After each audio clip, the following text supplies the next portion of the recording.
ವೀಕ್ಷಕರೇ, ಸರ್ಕಾರ ಅಂದರೆ ಕಾಂಗ್ರೆಸ್ ಸರ್ಕಾರ ಅಧಿಕಾರಕ್ಕೆ ಬಂದ ನಂತರ ಒಂದು ಪೋಸ್ಟರ್ ಓಡಾಡ್ತಾ ಇತ್ತು. D K B K P K ಅಂತೇಳಿ. D K B K P K okay ಅಂತಂದ್ಬಿಟ್ಟು, ಅಂದರೆ ಮೂಲ ಕಾಂಗ್ರೆಸ್ಸಿಗರು D K Shivakumar, B K Hariprasad, P K Priyank Kharge, ಇವರು ಮೂರು ಕೂಡ ಮೂಲ ಕಾಂಗ್ರೆಸ್ಸಿಗರು. ಅದರಲ್ಲೂ ಈ ಪ್ರಿಯಾಂಕ್ ಖರ್ಗೆ ಅಂತೂ ಆರ್ ಎಸ್ ಎಸ್ ಮತ್ತು ಬಿ ಜೆ ಪಿ ವಿರುದ್ಧ ಮುರಿದು ಬೀಳ್ತಾಯಿದ್ರು. ಏನು ರೀ, ಆರ್ ಎಸ್ ಎಸ್ ರಿಜಿಸ್ಟ್ರೇಷನ್ ಆಗಿದೆಯಾ, ಯಾಕೆ ರಿಜಿಸ್ಟ್ರೇಷನ್ ಆಗಿಲ್ಲ, ಪತ್ರ ಬರೀ ಉತ್ತರ ಕೊಟ್ಟಿದ್ದೇಳಿ ಪತ್ರನೇ ಬರೆದಿದ್ರು. ಮೋಹನ್ ಭಾಗವತ್ ಅವರಿಗೆ ಪತ್ರ ಬರೆದಿದ್ರು. ಇತ್ತೀಚೆಗೆ ಬಿ ಎಲ್ ಸಂತೋಷ್ ಅವರದಕ್ಕೆ ಉತ್ತರ ಕೊಡು, ಮಾಡ್ಕೊಳ್ಳಲ್ಲ, ನಾವೇ ಏನು ಕೆಲಸ ಮಾಡಿದ್ದೀವಿ ಗೊತ್ತಿದೆ, ನಿಮ್ಮ ಮನೆಯವರನ್ನ ಕಾಪಾಡಿದ್ದು ನಾವು, ರಜಾ ಕಾಕರಿಂದ, ಹೀಗೆಲ್ಲ ಬಂತು. ನಾನು ಅದ್ರ ಬಗ್ಗೆ ನಿಮ್ಗೆ ಸ್ಟೋರಿ ಕೊಟ್ಟಿದ್ದೆ. ಆಮೇಲೆ ಖರ್ಗೆ ಅವರು ಎಲ್ಲಿದ್ದರು ಅಂತಂದರೆ ಯಾವುದೇ ಎಲ್ಲೂ ಕೂಡ ನೀವು ಅಲ್ಲಿ ಪರ್ಮಿಷನ್ ತಗೊಳ್ಳೋದೇ ಮಾಡೋಂಗಿಲ್ಲ, ಹಿಂಗೆ ಬಂತು. ಆಮೇಲೆ ನಾವೇನಾದರೂ ಕೇಂದ್ರದ ಅಧಿಕಾರಕ್ಕೆ ಬಂದರೆ ಆರ್ ಎಸ್ ಎಸ್ನ ಮಟ್ಟ ಹಾಕ್ತೀವಿ, ಇಲ್ಲಿ ತನಕ ಬಂದರು. ಆಮೇಲೆ ಒಂದು ನೆನಪಿರಲಿ ವೀಕ್ಷಕರೇ, ನಡುವೆ ಆರ್ ಎಸ್ ಎಸ್ ಬಗ್ಗೆ ಹೇಳುವಾಗ ಮಹಾತ್ಮ ಗಾಂಧಿಯವರು ಕೂಡ ಈ ಆರ್ ಎಸ್ ಎಸ್ನ ಈ ಕಾರ್ಯಕಲಾಪಗಳಿಗೆ ಹೋಗಿದ್ದರು. ಅಲ್ಲಿ ಶಿಸ್ತನ್ನು ನೋಡಿ ಇದನ್ನು ಯಾಕೆ ಕಾಂಗ್ರೆಸ್ಸಲ್ಲಿ ತರಬಾರ್ದು, ಅಂದರೆ ಸ್ವಾತಂತ್ರ್ಯ ಪೂರ್ವದಲ್ಲಿ ಯಾಕೆ ತರಬಾರ್ದು ಅಂತ ಕೇಳಿದಾಗ ಅದು ಆ ಮಾತುಕತೆ ದೊಡ್ಡ ನಾಯಕರ ನಡುವೆ ಆಯಿತು. ಅದು ಕಾರ್ಯರೂಪಕ್ಕೆ ಬರಲಿಲ್ಲ. ಇದಾಗಲ್ಲ, ಅದು ಬೇರೆ, ಇದು ಬೇರೆ ಅಂತ ಬೇರೆ ರೀತಿಯಲ್ಲಿ ಹೋಗುತ್ತೆ ಅಂತ. ಆನಂತರ ಈ ಭಾರತ ಚೀನಾ ಯುದ್ಧ ಆಯ್ತಲ್ಲ, ಭಾರತ ಚೀನಾ ಯುದ್ಧ ಆದಾಗ ಭಾರತಕ್ಕೆ ದೊಡ್ಡ ಹಿನ್ನಡೆ ಆಗುತ್ತೆ. ಆದರೆ ಆ ಸಂದರ್ಭದಲ್ಲಿ ಆರ್ ಎಸ್ ಎಸ್ ನಡ್ಕೊಂಡ ರೀತಿಗೆ ಜವಾಹರ್ಲಾಲ್ ನೆಹರು ಭಾಳ ಖುಷಿಪಟ್ಬಿಟ್ಟು ಏನು ಸಂಘ ಅಥವಾ ನಮ್ಮ ಸೈದ್ಧಾಂತಿಕ ಬೇರೆ ಏನೇ ಇರ್ಬೋದು, ಆದರೆ ದೇಶಕ್ಕಾಗಿ ಕೆಲಸ ಮಾಡುವಂಥದ್ದು, ಬನ್ನಿ ನೀವು ಗಣರಾಜ್ಯೋತ್ಸವದ ಪೆರೇಡ್ನಲ್ಲಿ ಭಾಗವಹಿಸಿ ಅಂತ ಕೇಳ್ತಾರೆ. ಬಟ್ ಆರ್ ಎಸ್ ಎಸ್ ಅದಕ್ಕೆ ಒಪ್ಕೊಳ್ಳೋದಿಲ್ಲ, ಬೇರೆ ವಿಚಾರ, ಅಲ್ಲಿಂದ ಇಲ್ಲಿ ತನಕ ಬಂದಿದೆ ಅಂತೇಳಿ ನಾನು ಹೇಳ್ತಾ ಇರೋದು. ಈಗ ಖರ್ಗೆ ಅವರು ಹಿಂಗೆಲ್ಲ ಹೇಳಿದ್ರಲ್ಲ, ಈ ಛಲವಾದ ನಾರಾಯಣ ಸ್ವಾಮಿಯವರು ಒಂದು ಪ್ರಶ್ನೆ ಕೇಳಿದರು. ಈ ಚುಕ್ಕಿ ಗುರುತಿನ ಪ್ರಶ್ನೆ ಅಂತ ಇರುತ್ತೆ. ಏನು ಅಂತಂದರೆ ಒಂದು ಪ್ರಶ್ನೆ ಹೆಂಗೆ ಅಂತಂದರೆ, ಪ್ರಿಯಾಂಕ್ ಖರ್ಗೆಗೆ ಒಂದು ರೀತಿಯಲ್ಲಿ ಮುಜುಗರ ಆಗುವಂಗೆ, ಇಲ್ಲಿ ತನಕ ಆರ್ ಎಸ್ ಎಸ್ ಎಲ್ಲಾದರೂ ಗಲಾಟೆ ದೊಂಬಿಯಲ್ಲಿ ಭಾಗವಹಿಸಿದ್ದು ಏನಾದರೂ ಇದೆಯಾ, ಅದರ ಮೇಲೆ ಏನಾದರೂ ಕೇಸ್ ಇದೆಯಾ, ಉತ್ತರ ಕೊಡಿ ಅಂತ ಕೊಟ್ಟಿದ್ದಾರೆ. ಅದೇ ಪ್ರಿಯಾಂಕ್ ಖರ್ಗೆ ಉತ್ತರ ಕೊಟ್ಟಿದ್ದಾರೆ, ಆರ್ ಎಸ್ ಎಸ್ ಮೇಲೆ ಒಂದೇ ಒಂದು ಕೇಸ್ ಇಲ್ಲ. ಹಾಗಿದ್ರೆ ಅದೇ ಗೃಹ ಸಚಿವರು ಆರ್ ಎಸ್ ಎಸ್ ಮೇಲೆ ಒಂದೇ ಒಂದು ಕೇಸ್ ಇಲ್ಲ ಅನ್ನೋದು ಆರ್ ಎಸ್ ಎಸ್ಗೂ ಆಮೇಲೆ ಬಿ ಜೆ ಪಿಗೆ ಎಸ್ಪೆಷಲಿ ಫುಲ್ ಜೋಶ್. ನೋಡಿದ್ರಾ, ನೀವು ಹೇಳಿದ್ರಿ ನಮ್ಮ ಮೇಲೆ ಯಾವುದೇ ಕೇಸ್ ಇಲ್ಲ, ಏನು ಮತ್ತೆ ನೀವೇನು ಬ್ಯಾನ್ ಮಾಡೋದು ಮತ್ತೊಂದು, ಹಂಗೆಲ್ಲ ಬಂದಿದೆ. ಏನು ಸ್ಟೋರಿ ಇದು, ಇನ್ ಡೀಟೇಲ್ ಆಗಿ ರಿಪೋರ್ಟ್ ಕೊಡ್ತೀನಿ, ನೋಡ್ಕೊಂಬನ್ನಿ. ಆರ್ ಎಸ್ ಎಸ್ ವಿರುದ್ಧ ಕೇಸ್ ಇಲ್ಲ ಎಂದ ಗೃಹ ಸಚಿವ, ವಿಷ ಕಕ್ಕುವುದು ಬಿಡ್ತೀರಾ ಎಂದ ಬಿಜೆಪಿ.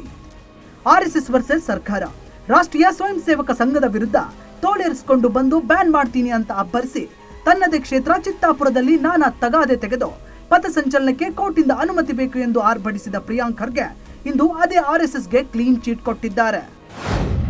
ಆರ್ ಎಸ್ ಎಸ್ ಮೇಲೆ ಒಂದು ಕೇಸ್ ಇಲ್ಲ, ರಾಜ್ಯದಲ್ಲಿ ಆರ್ ಎಸ್ ಎಸ್ ವಿರುದ್ಧ ಯಾವುದೇ ಗಲಭೆ ಪ್ರಕರಣ ದಾಖಲಾಗಿಲ್ಲ ಎಂದು ಪ್ರಿಯಾಂಕ್ ಖರ್ಗೆ ಅವರೇ ಸ್ಪಷ್ಟಪಡಿಸಿದ್ದಾರೆ.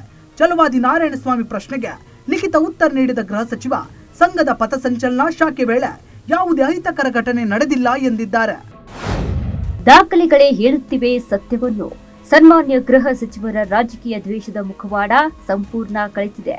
ರಾಷ್ಟ್ರ ಪ್ರೇಮವನ್ನೇ ತನ್ನ ಕಾರ್ಯದ ಆದರ್ಶವನ್ನಾಗಿ ಹೊಂದಿರುವ ಆರ್ಎಸ್ಎಸ್ ವಿರುದ್ಧ ಸದಾ ದ್ವೇಷ, ಅಸೂಯೆ ಮತ್ತು ಹಗೆತನದ ರಾಜಕಾರಣ ಮಾಡುತ್ತಾ ಬಂದಿರುವ ಮಾನ್ಯ ಗೃಹ ಸಚಿವರಾದ ಪ್ರಿಯಾಂಕ್ ಖರ್ಗೆಗೆ ಅವರದ್ದೇ ಇಲಾಖೆಯ ಅಧಿಕೃತ ಉತ್ತರದ ದಾಖಲೆಗಳು ಕನ್ನಡಿ ಹಿಡಿದಿವೆ.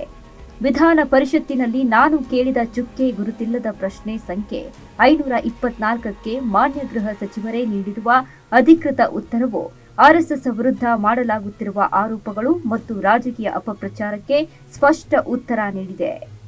ಛಲವಾದಿ ನಾರಾಯಣಸ್ವಾಮಿ, ಪರಿಷತ್ ವಿಪಕ್ಷ ನಾಯಕ. ಆರ್ಎಸ್ಎಸ್ ವಿರುದ್ಧ ಮತ್ತೆ ಕೆಂಡ ಕಾರಿದ ಖರ್ಗೆ, ಅಸ್ತಿತ್ವದಲ್ಲೇ ಇಲ್ಲದವರ ಬಗ್ಗೆ ಪ್ರಶ್ನೆ ಕೇಳಿದ್ರೆ ಇಲ್ಲ ಎನ್ನುವುದೇ ಉತ್ತರವಾಗುತ್ತದೆ. ಮೂರ್ಖತನಕ್ಕೆ ಮೂರ್ತ ರೂಪ ತೋರಿಸಬೇಕೆಂದ್ರೆ ಬಿಜೆಪಿ ಅವರನ್ನೇ ತೋರಿಸಿದರಾಯ್ತು.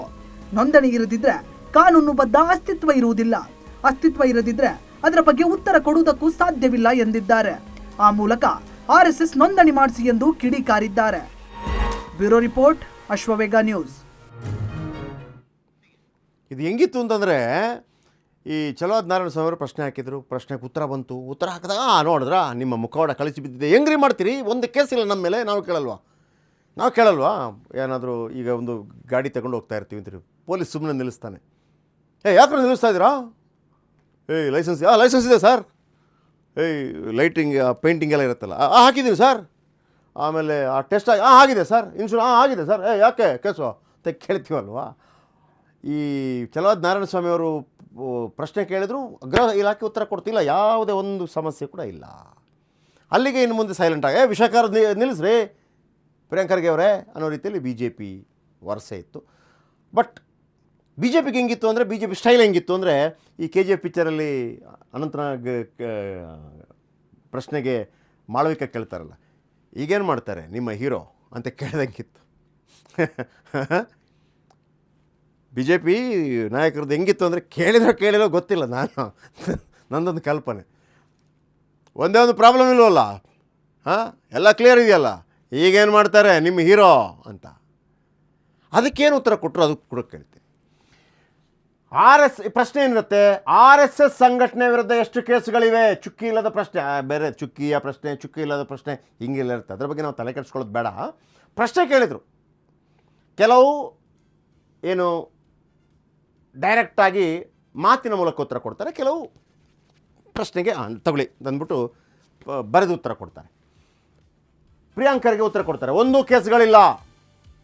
ಎರಡನೇ ಪ್ರಶ್ನೆ, RSS ಗಲಭೆ ಪ್ರಕರಣದಲ್ಲಿ ಯಾವುದಾದ್ರೂ ಭಾಗಿಯಾಗಿದೆಯಾ? ಚಲವಾದ ನಾರಾಯಣ ಸ್ವಾಮಿ ಅವರು ಕೇಳೋದು. ಪ್ರಿಯಾಂಕ್ ಖರ್ಗೆ ಅವರ ಹತ್ರ RSS ಯಾವುದೇ ಗಲಭೆ ಮಾಡಿಲ್ಲ. ಪ್ರಶ್ನೆ ನಂಬರ್ 3, RSS ಪಥಸಂಚಲನ ವೇಳೆ ಅಹಿತಕರ ಘಟನೆ ಏನಾದರೂ ನಡೆದಿದೆಯಾ? ಪ್ರಿಯಾಂಕ್ ಖರ್ಗೆ ಉತ್ತರ, ಅಹಿತಕರ ಘಟನೆ ನಡೆದಿಲ್ಲ. ಈಗ ಟ್ವಿಟರ್ನಲ್ಲಿ ಬರ್ಕೊಂಡ್ರು, ಚಲವಾದ ನಾರಾಯಣ ಸ್ವಾಮಿ ಪ್ರಶ್ನೆಗಳಿಗೆ ಪ್ರಿಯಾಂಕ್ ಉತ್ತರ. ಮುಗಿಬಿದ್ದ ಬಿ ಜೆ ಪಿಗೆ ಮತ್ತೆ ಟಕ್ಕರ್ ಕೊಡಲು ಪ್ರಿಯಾಂಕ್ ಖರ್ಗೆ ಪ್ರಯತ್ನ ಪಡ್ತಾ ಇದ್ದಾರೆ. ಅವ್ರು ಏನು ಹೇಳಿದರು, ಈಗ ಪ್ರಶ್ನೆಗಳು ಬರುತ್ತಲ್ವ, ನೋಡ್ರಿ ನಮ್ಮ ಮೇಲೆ ಏನು ಕೇಸೇ ಇಲ್ಲ, ನಮ್ಮ ಮೇಲೆ ಯಾಕೆ ವಿಷ ಕರ್ತಾ ಇದ್ದೀರಾ, ನಿಲ್ಲಿಸ್ರಿ ವಿಷ ಕರ್ದನ್ನ ಅಂತ ಹೇಳಿದಾಗ ಪ್ರಿಯಾಂಕ್ ಖರ್ಗೆ ವಾಪಸ್ ಹೇಳಿದರು, ಸರಿ ಸ್ವಾಮಿ, ನಿಮ್ಮ ಸಂಘಟನೆ ಅಸ್ತಿತ್ವವೇ ಇಲ್ಲ, ನೀವು ರಿಜಿಸ್ಟ್ರೇಷನ್ ಮಾಡ್ಕೊಂಡಿಲ್ಲ. ರಿಜಿಸ್ಟ್ರೇಷನ್ ಇಲ್ಲದೆ ಇದ್ದಾಗ ನಿಮ್ಮ ಮೇಲೆ ಕೇಸ್ ಹೇಗಾಗತ್ತೆ? ಆ ವ್ಯಕ್ತಿ ಮೇಲೆ ಆಗಬೇಕು, ಆ ವ್ಯಕ್ತಿ ಮೇಲೆ ಆಗೋ ನಮಗೂ ನಿಮಗೂ ಸಂಬಂಧ ಇಲ್ಲ ಅಂತ ಹೇಳ್ತೀರಿ. ಈಗ ನಿಮ್ಮ ವಿರುದ್ಧ ಏನು ಪ್ರಾಬ್ಲಮ್ ಇಲ್ಲಲ್ಲ, ಏನು ಕೇಸ್ ಇಲ್ಲಲ್ಲ, ಹಾಗಾಗಿ ನೋಂದಾಯಿಸ್ಕೊಳ್ಳಿ. RSS ನೋಂದಾಯಿಸ್ಕೊಳ್ಳಲು ಏಕೆ ಇಷ್ಟು ಹೆದರ್ತಾ ಇದ್ದೀರಿ? ನಿಮ್ಮ ವಿರುದ್ಧ ಕೇಸ್ ಇಲ್ಲ, ನೀವು ಯಾವುದೇ ಗಲಭೆ ಮಾಡಿಲ್ಲ, ಮತ್ತು ಯಾಕೆ ಭಯ?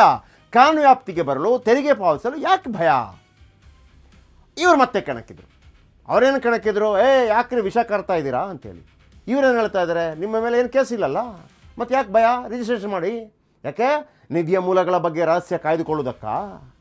RSS ನಾಯಕರಿಗೆ ಪ್ರಶ್ನೆ ಮೇಲೆ ಪ್ರಶ್ನೆ ಕೇಳಿದ್ದಾರೆ ಪ್ರಿಯಾಂಕ್ ಖರ್ಗೆ. ಸೊ ಹಾಗಾಗಿ ಇಬ್ಬರು ಕೂಡ ಬಿಡುವಂತೆ ಕಾಣ್ತಾ ಇಲ್ಲ. ಇದು ಮತ್ತೆ ಮುಂದುವರಿಯುತ್ತೆ. ನಾಳೆ BJP ಅವರು ಏನು ಹೇಳ್ತಾರೆ ಕಾದು ನೋಡೋಣ. ನೆಕ್ಸ್ಟ್